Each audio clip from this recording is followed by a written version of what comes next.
Hello everyone, let's talk about recognizing and using commas and semicolons.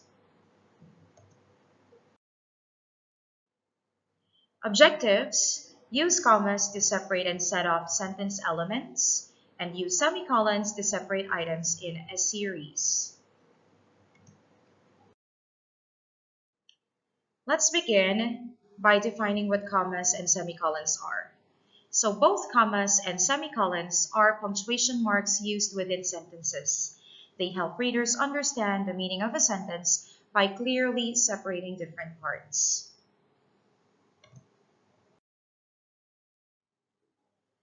So let's have a look at this chart. We're going to begin with comma usage and some examples, and semicolon usage along with this one example right here. So when do we use commas? We use commas to separate items in a series or a list. For example, the African soldiers had courage, pride, and dignity. So you see you have a comma right here after courage and a comma after pride because you are enumerating items in the series. Okay, in this case, what are the traits of African soldiers? You have courage, 1, pride, 2, and dignity last. Okay, make sure that you're putting commas before and. Okay, we call this the Oxford comma, right? So if you have 3 items, make sure you're going to put 2 commas in order to separate them in a series or a list. Next, we use comma to set up introductory words and phrases. Okay, for example, by 1781, comma, the war was almost over. So you are introducing the idea of the war being over, okay, by setting off the year when the war finished using a comma. Next, we use comma to set off the words yes and no, like in this example. No, comma, we won't have time to visit the War Museum today. We also use comma to indicate a name used in direct address. Like for example, Maria, can you imagine being on a ship in the middle of a battle? So you won't just state your message right after addressing the person. You need to set the name off using a comma. And last, we use comma to set up a tag question at the end of the sentence. That was an important battle, wasn't it? So this is your tag question. Okay, it's like a confirmation of whether the person agrees with your previous idea. So use a comma to set that off from the rest of the sentence. Now, let's go to semicolon usage. We use semicolon to separate items in a series that contain commas. Basically, we use it so that we're not confused about these different items we have in a series or a list. Okay, for example, battles occurred in Lexington, Massachusetts, and you use a semicolon to separate this from Fort Ticonderoga, New York, another semicolon, and Trenton, New Jersey.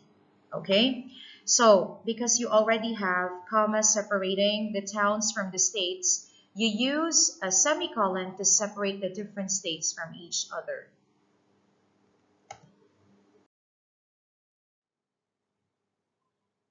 So as for writing tips, make sure that you are placing correct punctuation in your sentences in order to set off items in a series or in a list. Okay, so let's take a look at a couple of examples right here.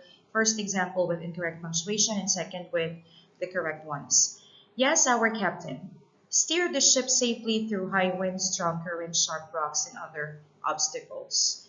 It was extremely confusing because there were no commas.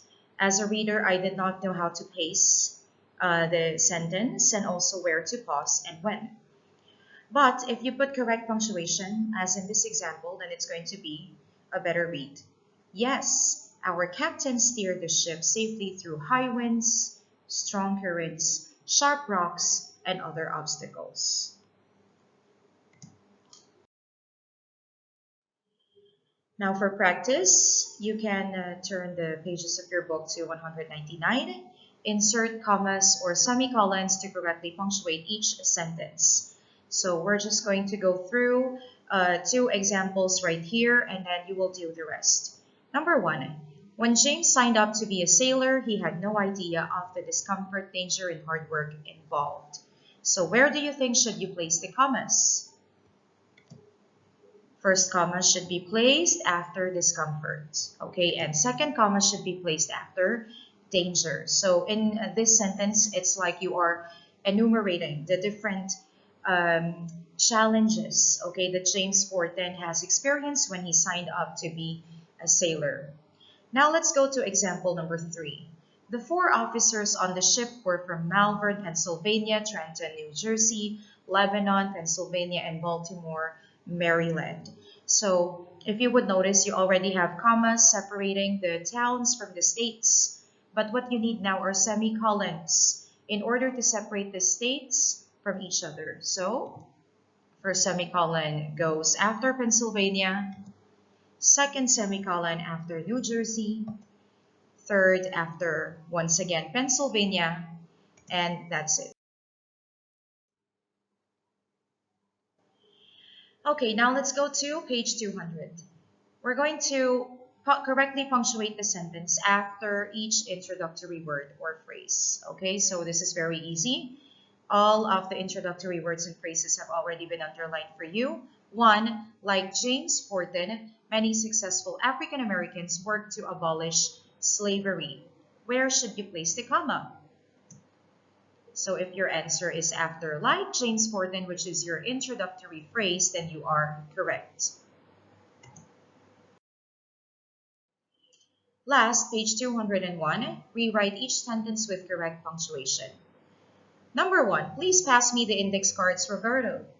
So remember that you have to place the comma in order to set off the rest of the sentence with the direct addressee or the person to whom you are talking. So this should be, please pass me the index cards, comma, Roberto. Number 2, I want to get started on my research, don't you? So now you have in here a tag question. Where should you place the comma?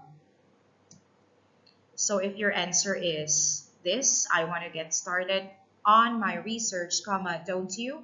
Then you are correct. So you have to separate the sentence from the tag question right here. So please do the rest. Also check out, and I will see you in the next one.